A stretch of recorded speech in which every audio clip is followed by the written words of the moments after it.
Cinema కూడా Balayya cinema కంటే benefit show లాగా ఉంది కానీ ఈసారి ఎఫెక్ట్ ఏమైనా పడింది?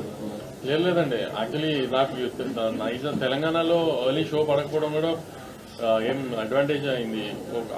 టాక్ ఇంకా బాగా స్ప్రెడ్ అయింది. ఓవర్సీస్ లో ఒక రకంగా టాక్ వచ్చింది, తర్వాత ఆంధ్రాలో ఫస్ట్ స్క్రీనింగ్ పడింది, ఆంధ్రాలో ఇంకో రకంగా టాక్ వచ్చింది. సో ఎమోషన్ బాగా వర్కౌట్ అయిందని ప్రఖ్యాత్ కానీ శ్రద్ధాత్ కానీ అన్ని ఎమోషన్స్ బాగా వర్కౌట్ అయ్యాయని ఒక టాక్ వచ్చింది. సో అవన్నీ హెల్ప్ అయినాయి నైజాం ఓపెన్ అయ్యేటప్పటికి. నైజాం అక్కడి నుంచి ఇంకో బ్యాంక్ ఓపెన్ అయింది.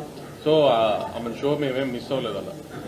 సో ఈసారి మేము అది కూడా జనరల్ ఇప్పుడు దాకా మేము డాకు అని యాక్షన్ ఫిల్మ్ అని ప్రమోట్ చేసాం. ఎందుకంటే శ్రద్ధ క్యారెక్టర్ ని ప్రజ్ఞ క్యారెక్టర్ ఎలా ఉంటుందని రివీల్ చేయలేక. సో ఇప్పుడు ఒకసారి రిలీజ్ అయిపోయింది కాబట్టి ఇప్పుడు ఆడియన్స్ మళ్ళీ చెప్తుంది ఒక మంచి ఫ్యామిలీ ఎమోషన్, ఒక బ్రదర్ సిస్టర్ ఎమోషన్, ఒక వైఫ్ అండ్ హస్బెండ్ ఎమోషన్, అన్ని ఎమోషన్స్ ఉన్నాయి ఫ్యామిలీకి. ఒక పాపతో ఒక తండ్రిలాగా ఒక బాలకృష్ణ గారు ఎలా అన్ని ఫ్యామిలీ కావాల్సిన అన్ని ఉన్నాయి. సో తప్పకుండా పండగకి ఫ్యామిలీస్ అందరికి వెళ్ళి హ్యాపీగా చూడాల్సిన సినిమాని I want tell it again. ఒక్క మాస్ బాలకృష్ణ గారి సినిమానే కాకుండా బాబీ గారు ఓపెనింగ్ మ్యాన్షన్ హౌస్ సీన్ కి విపరీతమైన అప్లోజ్ వస్తుంది. అంటే ఆ వేవ్ తగ్గడానికి ఒక 20 seconds పట్టింది. ఆ మ్యాన్షన్ హౌస్ పర్టికులర్ సీన్ పెట్టాలనే ఐడియా మీదేనా? బాలకృష్ణ గారు అంటే మ్యాన్షన్ హౌస్. సో అదే అంటాను కదా, ఏది మిస్ అవ్వకూడదు, అందుకని అది దాన్ని అడాప్ట్ చేసుకోవడం జరిగింది. డైలాగ్స్ కూడా డైలాగ్స్ అనే హైలైట్. బట్ ముందు అది చెప్పు గాడిరా అనేది ఆ డైలాగ్ సపరేట్ గా మళ్ళీ ఇంకొక థియేటర్ మొత్తం ఒకసారి బాగా వైరల్ డైలాగ్ మళ్ళీ ఆయన చెప్పించడం.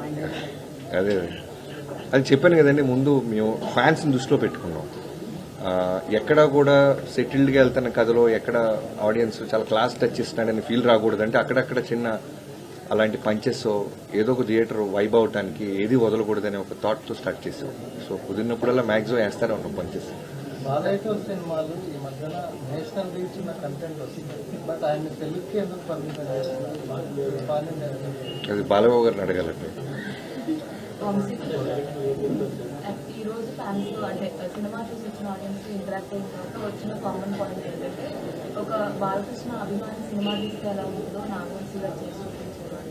సో దానికి అదే చెప్పాను కదా, ఫస్ట్ ఇట్లాంటి మా సినిమా తీసినప్పుడు బాబీ నాకు చెప్పినట్టు ఫ్యాన్స్ కి ఏ ఎలిమెంట్స్ పెడితే ఫ్యాన్స్ సాటిస్ఫాక్షన్ ఉంటుంది అనేది అన్ని బాక్సెస్ స్టిక్ చేసి మరీ తీసాం ప్లాన్ చేసి.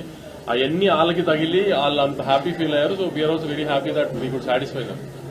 ప్రొడక్షన్ వాల్యూస్ కానీ ఒక నెక్స్ట్ లెవెల్లో అంటే సైన్స్ సీక్వెన్స్ హాలీవుడ్ సినిమా చూసిన ఫీల్ జరిగింది. అంటే టెక్నికాలిటీస్ గురించి చాలా ప్రతి రివ్యూస్తోనూ పాయింట్ అవుట్ చేస్తారు. అంటే ఎవ్రీ డిపార్ట్మెంట్ గురించి దాని గురించి అదే ఇట్లా బాలకృష్ణ గారు ఒక larger than life mass cinema తీస్తున్నప్పుడు అలాంటి మాస్ సినిమాలో కూడా ఒక డిఓపి వర్క్ గురించి తమన్ గారు స్కోర్ అంటే ఓకే, ఒక డిఓపి వర్క్ గురించి ఇట్లా ట్రాన్స్ఫార్మ్ లో ఇప్పుడు యుగంధర్ క్రియేట్ చేశారు. ఇప్పుడు అసలు విఎఫ్ఎక్స్ ఇట్లా వాటి గురించి మాట్లాడుతున్నారంటే మేము దాని మీద ఎంత ఎఫర్ట్ పెట్టామో చూడండి. ఒక మా సినిమాకి కొత్త పర్సెప్షన్ లేకపోతే కొత్త ఈ థాట్ ప్రాసెస్ ఇద్దామన్న ఉద్దేశంలో ట్రై చేసాం గట్టిగా, అది వర్కౌట్ అయింది బాగా. బాలకృష్ణ గారి సినిమా అంటే చాలా సినిమాస్ లో ఫ్యాన్స్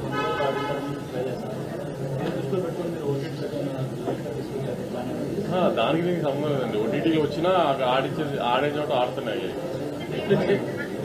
నెట్ఫ్లిక్స్ కంటెంట్ వస్తే నార్త్ ఆడియన్స్ కూడా బాగా అట్రాక్ట్ అయ్యేలా కనిపిస్తుంది. అది ఓన్లీ ఓటీటీ రిలీజ్ చేస్తారా, హిందీ లేకపోతే థియేటర్ ఆలోచన? అంటే ఈ రిజల్ట్ వచ్చిన లాస్ట్ 2 days నుంచి బస్ కి డిస్ట్రిబ్యూటర్స్ అడిగారు 17th చేద్దామని. అదే ప్లాన్ చేస్తాం.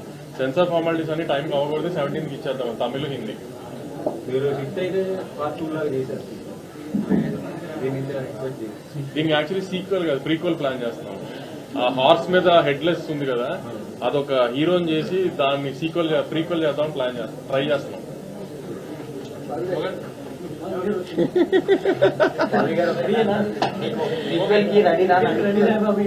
నేను చెప్తే ఆయన హై ఫీల్ అయ్యారు, ఆయన రెడీ అయిపోయారు.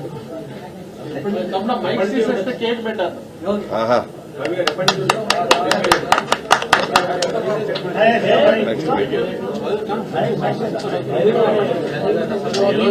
Killed it with this film. I missed talking to each other. I've called him 5 times. He's called me 5 times. We couldn't connect.